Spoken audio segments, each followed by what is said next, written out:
Bien, si recuerdan, en la clase anterior, Ale habló sobre métodos multipaso, donde esencialmente eh, surgen de hacer, digamos, calcular la función integrando la derivada, ¿no? Y se desarrolla con algún esquema de derivación esta derivada. Mm. Cuando ese esquema es hacia atrás, resulta en un algoritmo donde la aproximación depende de varios puntos anteriores, ¿no? De conocer lo que vale la solución en varios puntos anteriores. Y eso es lo que resultaba en los métodos de Adam Bashford, ¿no? Que los que llamamos multipasos.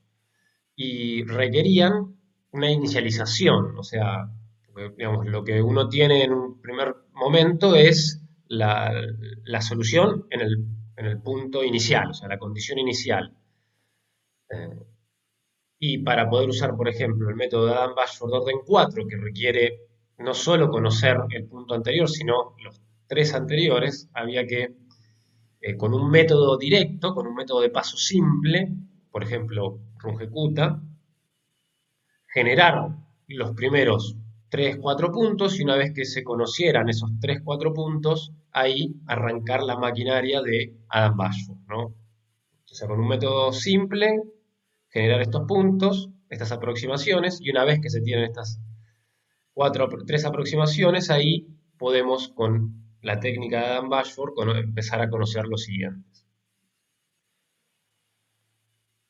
Otra, otra manera de encarar este mismo problema es en este desarrollo, en vez de hacer una derivada, un esquema de derivación hacia atrás, hacer un esquema hacia adelante, o por lo menos un punto hacia adelante, lo cual termina generando un método implícito. Eso es lo que vamos a ver hoy, los métodos de Adams-Moulton, eh, que son métodos multipasos e implícitos. Es decir, que eh, para conocer la solución necesito la solución, ¿no? Digamos, vimos ya un método multipaso, perdón, un método implícito que es el de Euler mejorado, ¿no? Recuerdan que en Euler mejorado eh, teníamos que para conocer i sub i más 1 necesitamos evaluar la derivada en i sub i más 1. Y entonces se hacía una primera estimación de este valor y una vez conocida se la metía en esta expresión para refinarla. Así como hay Adam Bashford que usan varios puntos anteriores, los de Adam Moulton también usarán el punto y varios anteriores. Eso dependerá de qué manera o con qué algoritmo de derivación se haya hecho este desarrollo, ¿no? Acá está eh, explícitamente fíjense, esto sería la derivada adelantada, derivada primera adelantada. Lo que resulta en esta expresión que es análoga, o sea, es idéntica a la de Euler mejorado. Eh, estos, estos métodos en general no se usan solos. Se usa en un esquema que se llama predictor corrector, en el sentido de que con la fórmula predictora es una fórmula explícita, una fórmula que me dice, bueno, a partir de lo que vale la función en ciertos puntos, conozco lo que vale en el punto siguiente. Y después se utiliza la fórmula correctora, la que usa el punto conocido para calcularlo a él mismo. Es decir, si tenemos una primera estimación del i sub i más 1, la metemos en esta fórmula y nos devuelve una estimación más refinada. Entonces, ese proceso lo podemos reiterar numerosas veces, de manera de ir corrigiendo la aproximación. Eso es lo que se conoce como el método de métodos predictores correctores. En este sentido, Euler mejorado lo que hace es una sola corrección. Bueno, acá lo que tienen son métodos de Adam Moulton de distinto orden, ¿no? Fíjense, el de orden 2 es exactamente igual a Euler mejorado. Recordamos la notación, esta f sub i es la f evaluada en xi y sub i. El Adam Moulton de orden 3 utiliza el punto mismo que quiero encontrar y los dos anteriores, bueno, y así van yendo a cada vez puntos más hacia atrás. Estos métodos requieren no solo inicializar, por ejemplo, yo quiero usar esta técnica de Adam Moulton de orden 4. Necesito generar con run ejecuta no solo los tres anteriores, sino el mismo punto que quiero encontrar. Y una vez generados esos puntos, ahí esta fórmula, fíjense que esta fórmula eh, eh, no avanza en el sentido de que si la quiero usar en el punto siguiente, o sea, vamos a, si conozco i sub 1, i sub 2, i sub 3, i sub 4, con esta lo que puedo hacer es mejorar i sub 4. No voy a conocer i sub 5. Eh, es un esquema que se queda en el lugar mejorando la aproximación. ¿Y de qué manera hago eso? Digamos, la idea aquí es que esto genera una sucesión convergente. Si yo vuelvo a introducir este valor acá, me vuelve a dar un nuevo valor de i sub 4, pero que va a estar más cercano a la solución verdadera.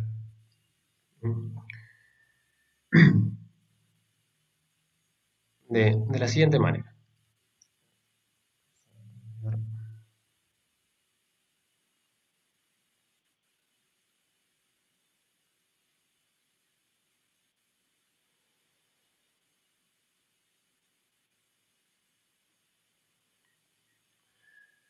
Es decir, con con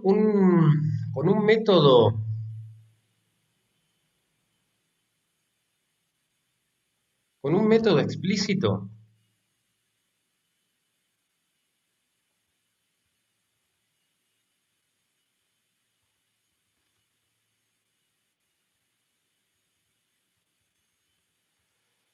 lo que vamos a calcular es,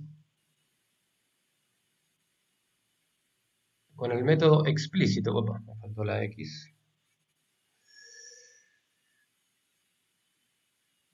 con un método explícito a partir de lo que conocemos en I,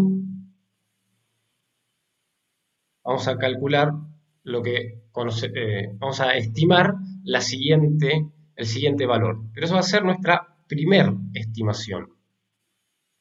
Y luego, con los métodos implícitos,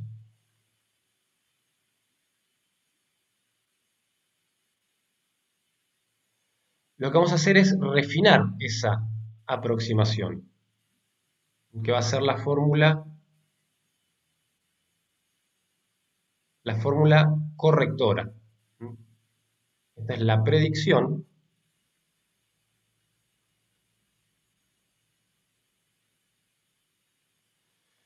Y el método implícito lo que va a dar es una iteración. Básicamente, no avanzamos en el eje X, en el método implícito. Lo que nos va a dar lo que vale la solución en ese mismo punto a partir de la iteración anterior. Va a depender de la iteración anterior.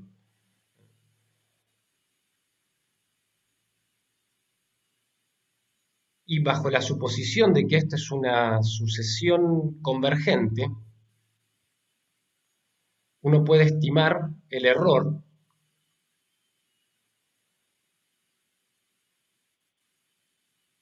asumiendo que a medida que vuelvo a utilizar la fórmula, voy acercándome cada vez más a la solución. Entonces uno puede estimar el error absoluto, considerar una estimación del error absoluto en un punto como la diferencia entre dos iteraciones sucesivas.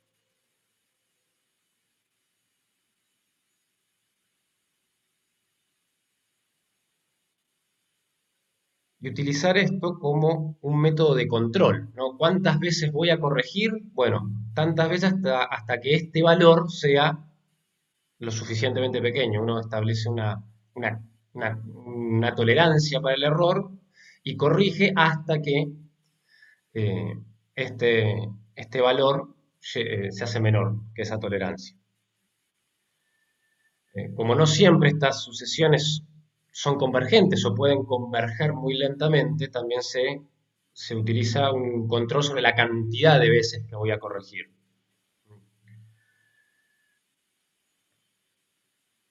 De manera que, bueno, de tener una cierta cantidad de pasos. Vamos a hacerlo con el ejemplo de Euler mejorado. Digamos, para utilizar estas fórmulas correctoras predictoras, primero, digamos, obviamente, primero tenemos la condición inicial, ¿no? El primer valor. A partir de esto, con una fórmula simple, por ejemplo, Euler, Runge-Kutta 2, la fórmula directa y explícita que ustedes quieran usar, idealmente una que sea de todos los algoritmos que usen, idealmente tienen que ser del mismo orden, porque si ustedes mezclan algoritmos de distintos órdenes de precisión, globalmente va a estar dado por el peor. Entonces, si ustedes mezclan algo de orden 1 con algo de orden 4, y el error va a estar muy cercano a orden 1. Entonces, toda la precisión que meten en un lado la pierden si usan algo menos preciso.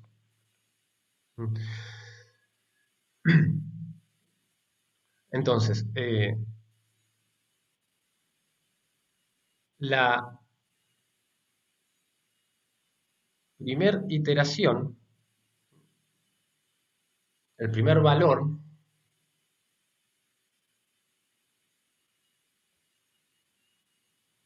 en el punto siguiente, acá, por ejemplo, vamos a decir que es, vamos a usar Euler para hacer esta primera eh, estimación.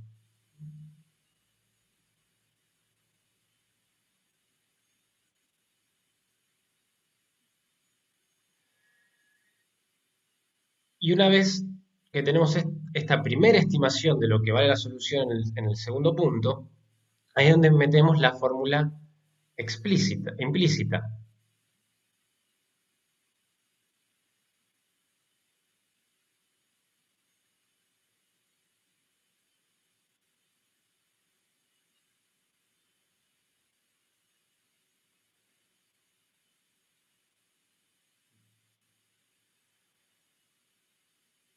Bueno, acá lo voy a dejar bien explícito, x1 y 1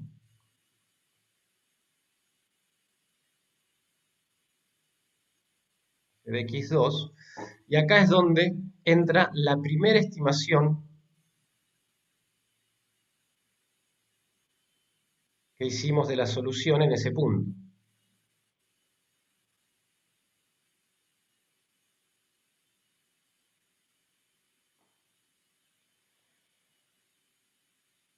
Y este proceso se puede volver a repetir, podemos volver a corregir,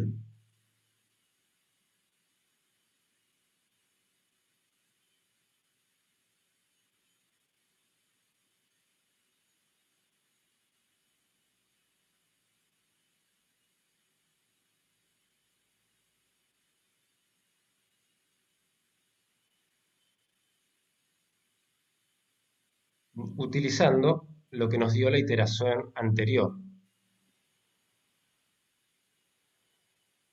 Y así podemos ir, fíjense que estas fórmulas implícitas se quedan en el lugar.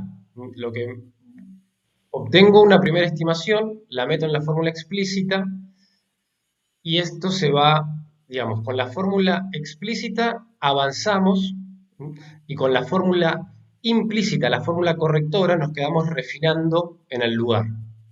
Una vez que llegamos a una tolerancia eh, deseada, ahí avanzamos de nuevo con la fórmula explícita y corregimos con la fórmula implícita. Como les decía, ¿hasta dónde vamos a corregir? Bueno, ahí es donde podemos poner un control sobre el error. Establecemos una tolerancia, algún valor dado,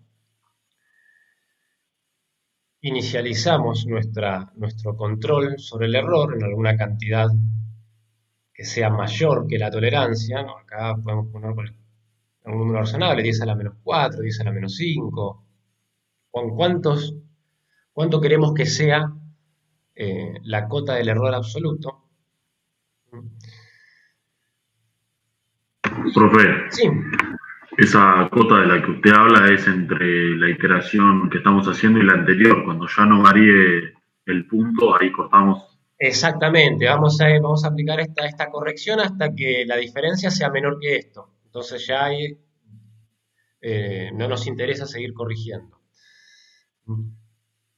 Eh, entonces, bueno, acá siempre van a tener que inicializar en algún valor mayor que la tolerancia. Acá lo importante es que esto sea mayor que la tolerancia para entrar dentro de este bucle corrector. Y mientras el error sea mayor que la tolerancia, ahí es donde ustedes van a hacer la corrección. Pero antes, quiero, digamos, recuerden que vamos a tener que hacer primero la predicción. O sea, va a haber la predicción es la que me avanza en el eje X. Entonces, esa va a ser lo que normalmente hacemos con un for. Es la que va a ir avanzando en la cantidad de intervalos, ¿no? Previo a todo esto llevaría toda la inicialización de definir, bueno, cuántos puntos voy a tener, cuál es que va a estar dependiendo del paso.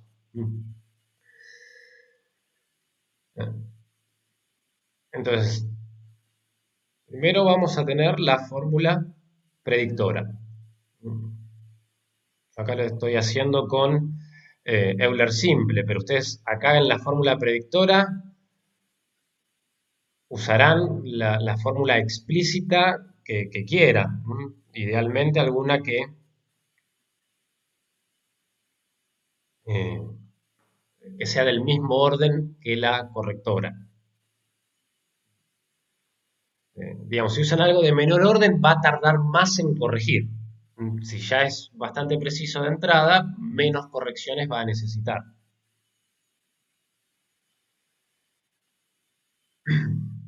Y una vez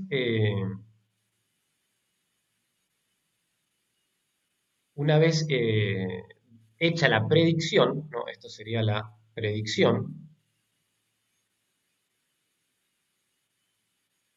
ahí es donde eh, vamos a definir, vamos a inicializar el error. Acá pueden poner cualquier número. Mientras sea mayor que la tolerancia, que el error deseado, eh, está bien, ¿no? De manera de poder entrar en el bucle que me va a corregir. ¿Mm?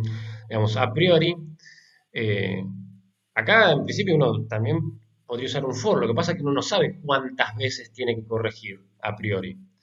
Eh, en ese sentido es mejor usar un bucle while que tiene la condición.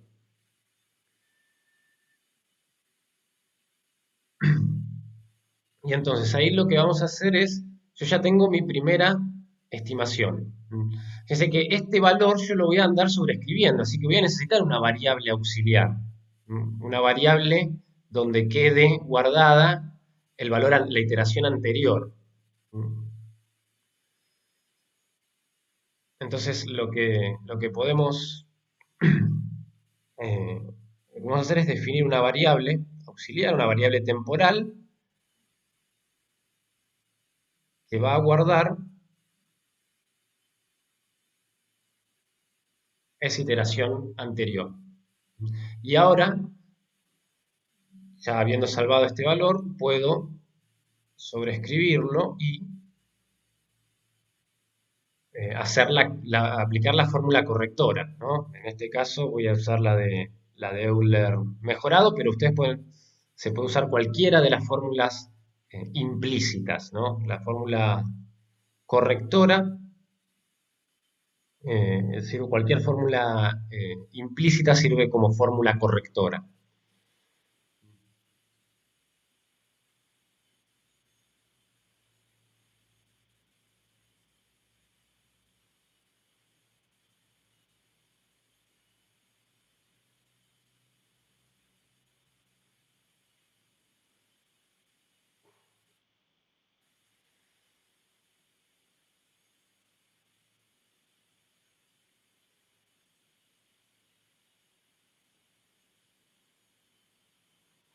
Profe, ahí en la fórmula de Euler mejorado y en Sí. la de Euler simple, la primera I no sería la condición inicial que queda fija para todo el método.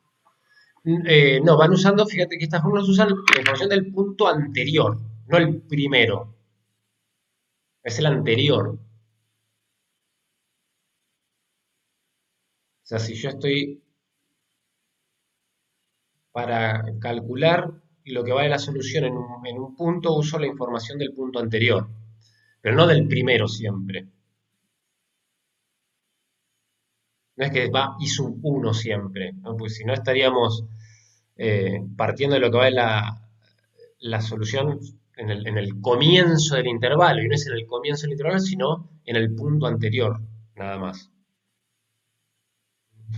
O sea, según lo que te entendí, vos acá estás diciéndome que acá poner uno en vez de i. Claro, No, eso te generaría un error, porque vos estarías, fíjate que esencialmente nos estamos yendo, en Euler lo que estás es avanzar por la recta tangente, pero claro, ahí, vos la estás evaluando la tangente acá, pero partiendo de lo que vale la función en otro lugar. Entonces vos querés avanzar por la tangente de lo que vale la solución en ese punto. claro, ahí me quedo. Bien. Entonces, volviendo acá a la corrección, ¿no? Como les decía, cualquier fórmula implícita, cualquier fórmula que use el, el punto que quiero encontrar para encontrar, ¿no? Que tenga este problema, ¿no? Porque, digamos, si yo quiero conocer este valor, necesito conocer la solución para calcular la solución, ¿no? Cualquier fórmula implícita en este sentido sirve para corregir. Entonces, uno introduce la predicción. Fíjense, esto hago la predicción y la primera vez que entra en el bucle tengo la predicción. Este auxiliar es la predicción. Pero al introducirlo en la fórmula correctora, ya ahora tengo la siguiente iteración. Ya hice una corrección. Entonces puedo fijarme si puedo redefinir al error. Recuerden siempre trabajando en valor absoluto, como la diferencia entre el valor corregido y la iteración anterior.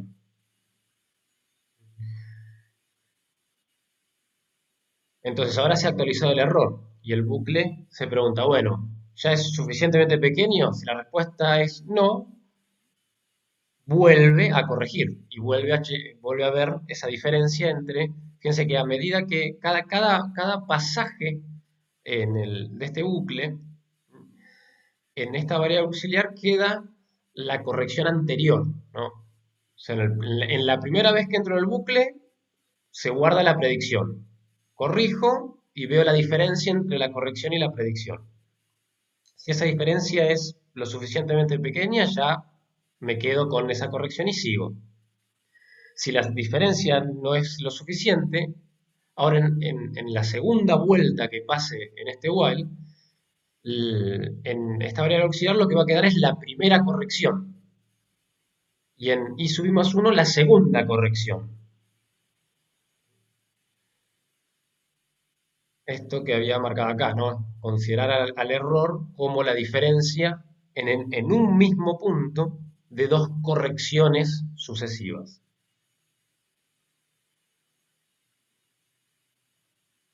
Entonces, este bucle while se va a quedar corrigiendo hasta que esa diferencia sea lo suficientemente pequeña como para poder decir, bueno, listo, hasta acá corrijo y luego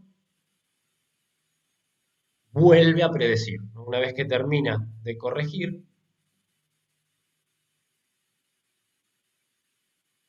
o sea, predice, corrige, corrige, corrige, corrige y cuando ya lo considera suficiente, predice el siguiente punto. Y ahí empieza la corrección nuevamente. Eh, Muchas veces en este control, o sea, este método de predicción-corrección es bastante útil en el sentido de que tenemos un control directo de cuánto queremos que sea el error. Para cuando termine este proceso sabemos que en cualquier punto el error es menor que la tolerancia. Tenemos esa tranquilidad. Eso siempre y cuando esta corrección, esta sucesión, fíjense que esencialmente lo que estamos generando es una sucesión de correcciones, donde K es el índice de esta sucesión. Cada vez que corregimos vamos generando un valor más aproximado. Bueno, será más aproximado, no es siempre más aproximado.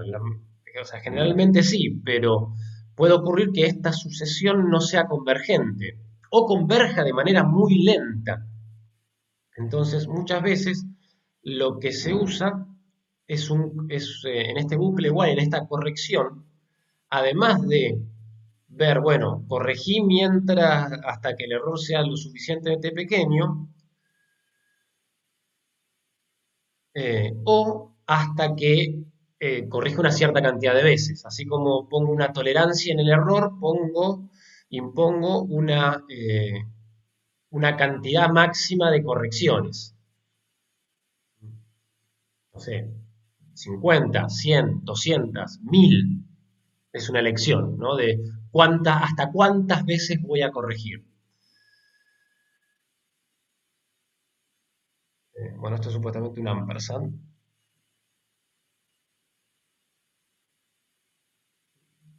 Entonces, en el bucle while podemos hacer un control sobre el error y sobre la cantidad, llamarle cantidad total de correcciones, que la cantidad de correcciones que estoy haciendo sea menor que el número total de correcciones permitidas. Entonces, acá obviamente, así como se inicializa el error, se inicializa la cantidad de correcciones, ¿no? Esta va a ser mi primer corrección. Y después de haber corregido una vez, además de actualizar el error,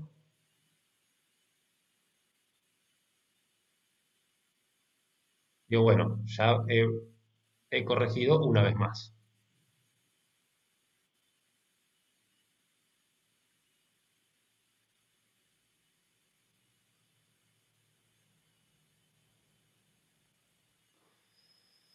Entonces este bucle, este while, no solo va a quedarse corrigiendo hasta que el error sea lo suficientemente pequeño, sino va a hacerlo una cantidad máxima de veces, ¿no? Esta condición lógica, fíjense que la uní con i.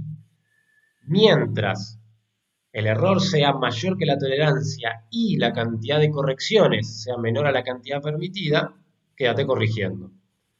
Cuando alguna de estas dos condiciones no se cumpla, ahí el while corta, ya sea porque haya llegado a un error suficientemente pequeño o haya excedido la cantidad de correcciones permitidas.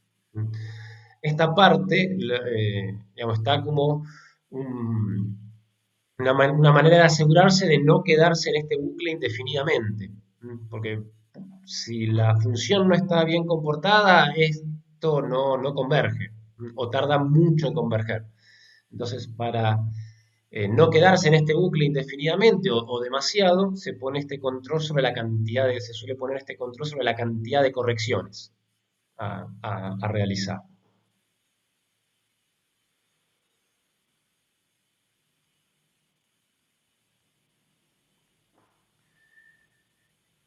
Bien, y eso es en esencia lo que son los métodos predictores correctores.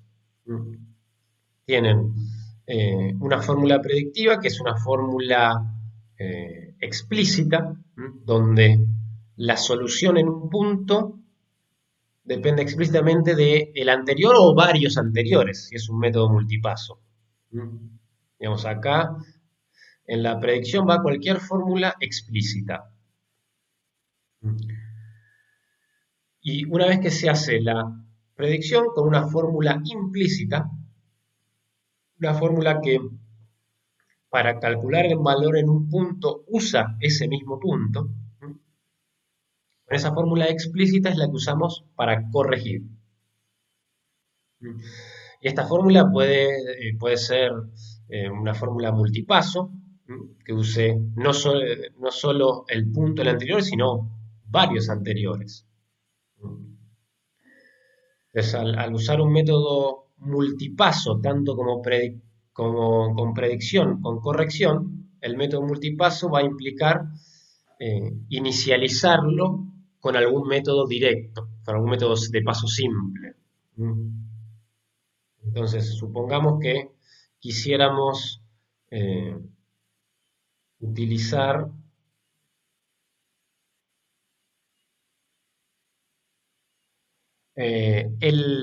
perdón, antes de seguir, acá preguntan el error. El error es el último, la última iteración. Con eso nos podemos quedar como con el error, ¿no? Aquí incluso, acá el error lo sobrescribo en cada paso, pero no es, ya que podemos conocerlo en cada punto, podemos guardarnos un vector que sea el error y acá definir el error en cada punto.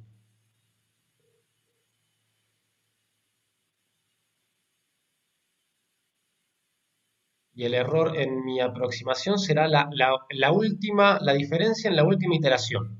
El último valor calculado es el error en ese punto. Obviamente que el error en el punto inicial es cero, ¿no? En el error 1, en el punto 1, ahí es cero porque tengo la condición inicial, ¿no? Y en todos los demás puntos puedo tener esta estimación del error. En este sentido, los métodos predictores correctores me brindan esta información que los métodos directos no lo hacen. Salvo que yo conozca la solución verdadera, a lo sumo podré tener, digamos, el cálculo del error es mucho más complicado con las fórmulas directas.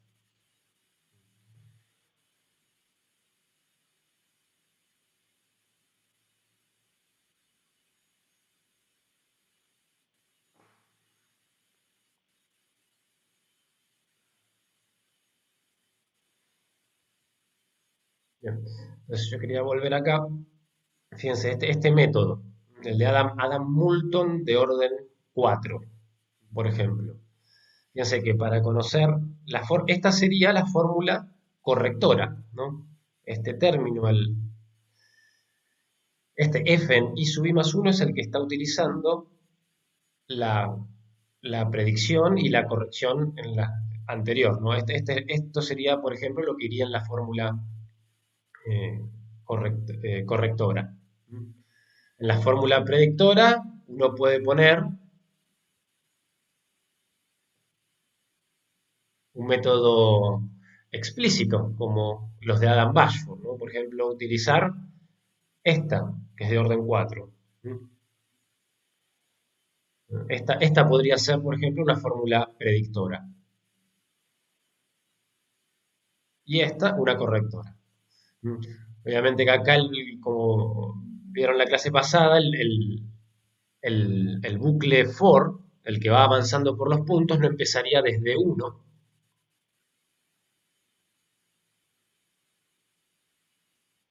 Este bucle no empezaría en 1, sino en 4 recién. Y los 3 primeros valores los tendría que eh, calcular con un método de paso simple, como ser Runge-Kutta.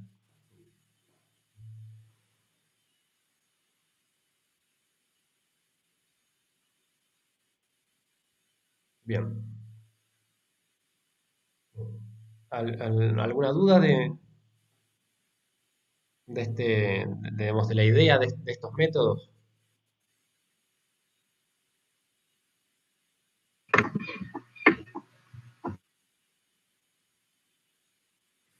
No, profe, por ahora no. Bien.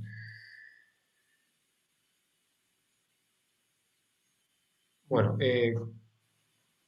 este va a ser ya Con esto ya damos por cerrado lo que son los métodos para resolver problemas de valores iniciales, ¿no? Con esto ya no vamos a ver más métodos.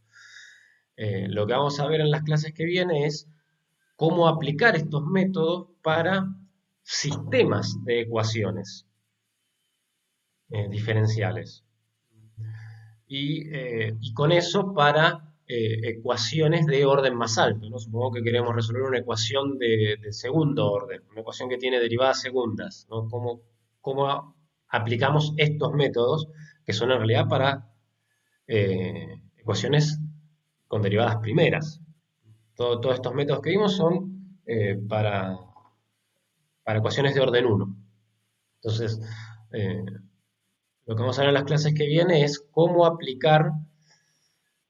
pasar de una ecuación de orden alto a un sistema de ecuaciones de orden 1 y ahí aplicar estos métodos al sistema. Vamos a ver que vamos a tener un sistema acoplado. Son varias ecuaciones de orden 1 acopladas que se van a tener que resolver en forma simultánea. Ya ahí va a haber más de una f. Vamos a tener una f para cada ecuación. Pero eso lo vamos a ver las clases que vienen.